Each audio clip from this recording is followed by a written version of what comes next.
Shalom saudaraku, salam sejahtera di dalam kasih Kristus. Berjumpa lagi dengan saya. Jadi dulu kita akan belajar berapologetika bersama-sama di channel ini. Ustadz Situmorang ini memang agak aneh gitu ya dalam berdakwah. Di satu sisi dia mengatakan Islam agama damai dan toleransi. Namun di sisi lain dia ada sedikit ancaman di dalam setiap diskusi dengan orang-orang yang mau diislamkannya. Nggak percaya? Mari kita melihat video berikut ini.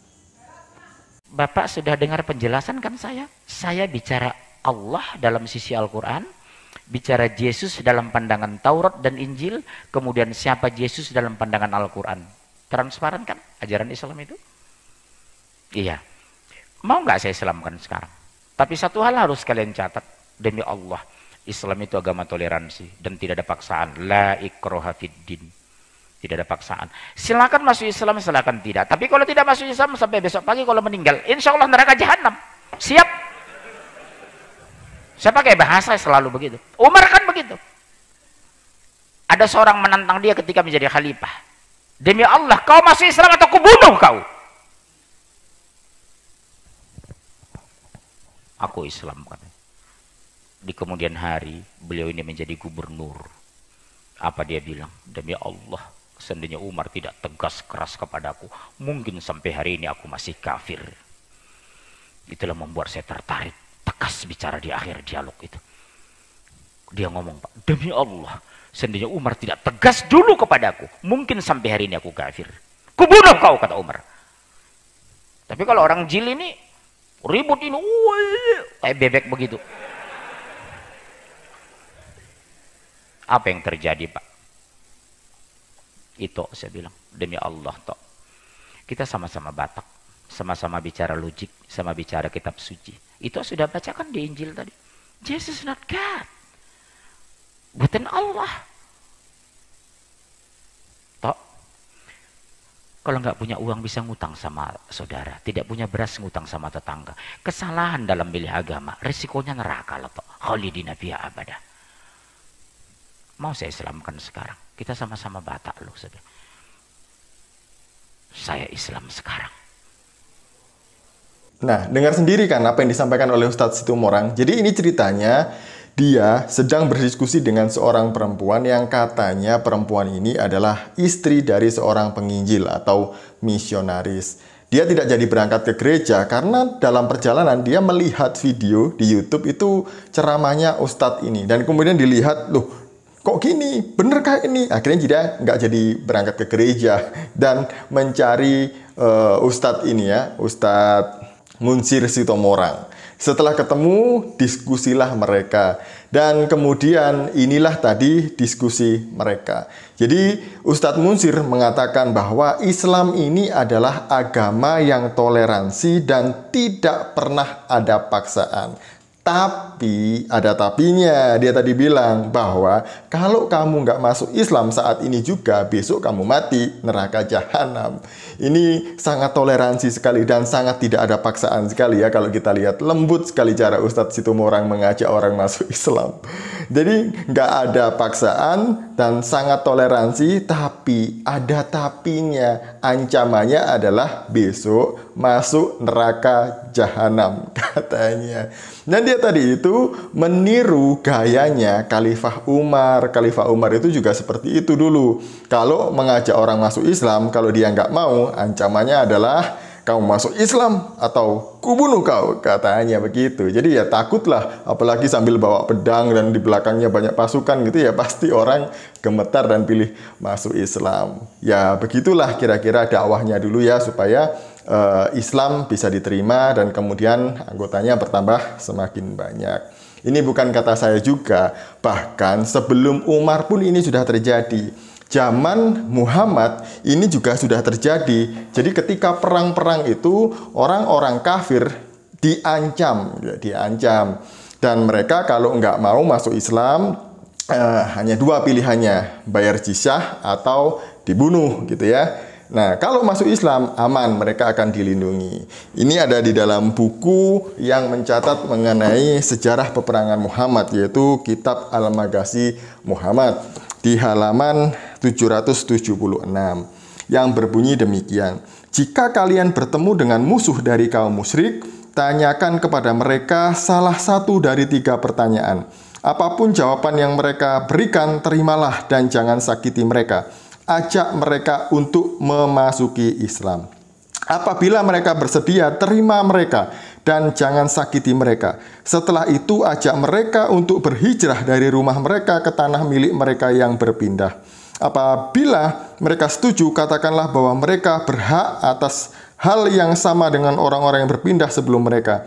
Dan apa yang berlaku atas pendahulu mereka, berlaku juga atas mereka. Namun, apabila mereka memilih Islam dan lebih suka tinggal di rumah mereka, katakanlah bahwa mereka akan menjadi bagian kaum Badui dan kaum Muslim. Penilaian Allah akan datang atas mereka, dan mereka tidak akan diperkenankan menerima fai atau bagian dari apapun, kecuali jika mereka ikut berperang bersama kaum Muslim.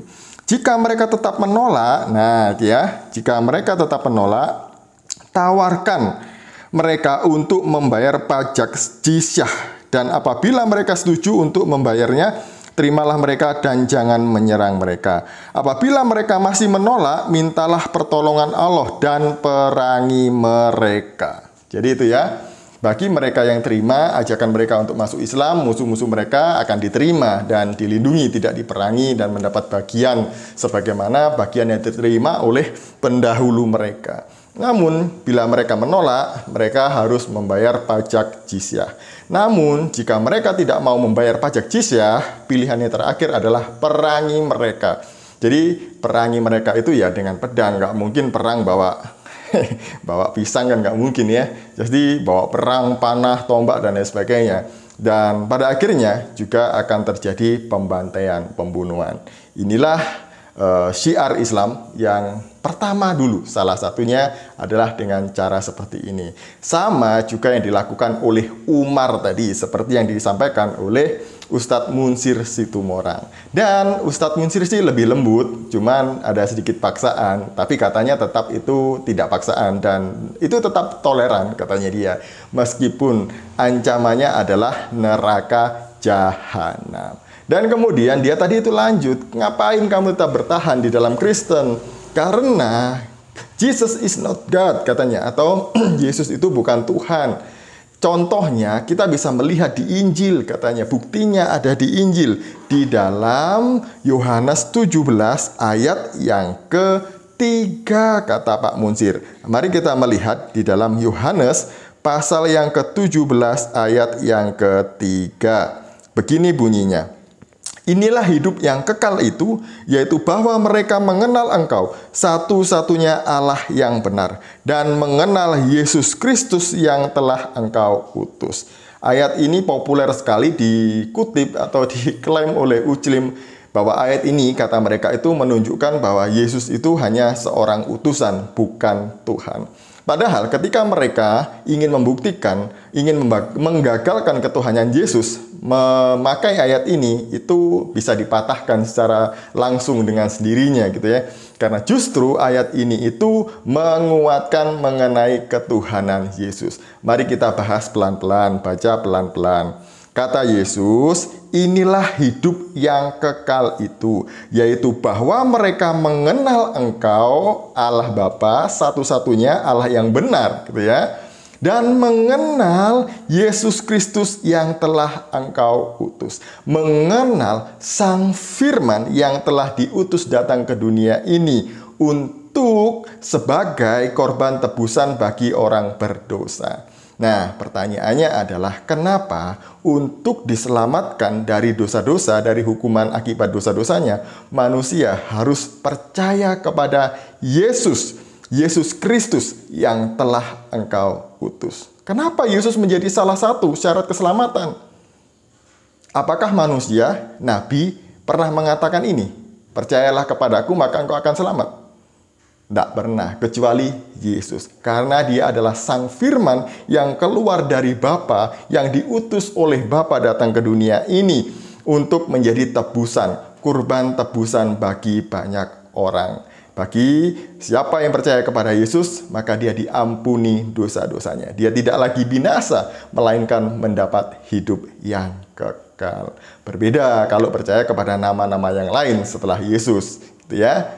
Jadi demikian, semoga video ini memberkati kita dan sedikit menghibur kita oleh lawakan Ustadz Mujir Situmorang. Shalom, salam waras, Tuhan Yesus memberkati.